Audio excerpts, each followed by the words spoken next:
The fluorescent lights of the factory hummed, casting long, skeletal shadows across the empty floor. It was John's last shift, or so he thought. He'd been working the night shift for years. A monotonous cycle of repetitive tasks and the endless drone of machinery. Tonight, however, felt different. A chilling premonition clinging to the stale air. He clocked in, the digital display flashing the date and time. A stark reminder of the passage of time, the relentless march forward. The factory was a relic, a monument to a bygone era. John knew its every creak, every groan, every mechanical sigh.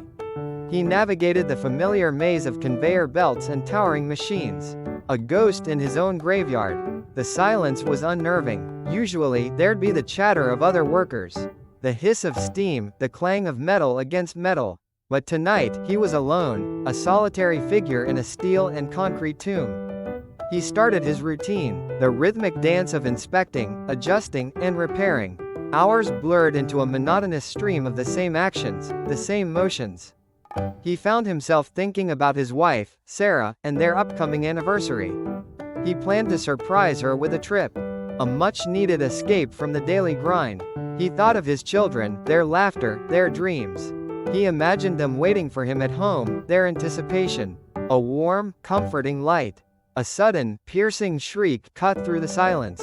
It echoed through the factory, a sound that made his blood run cold.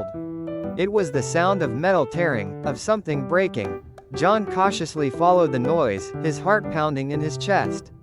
He moved deeper into the factory, the shadows lengthening, growing more ominous. He reached a part of the factory he rarely visited, a section used to store old, discarded machinery. There, in the dim light, he saw it. A machine, a massive, hulking piece of equipment, was vibrating violently. Spewing sparks and smoke, he cautiously approached, peering into the darkness.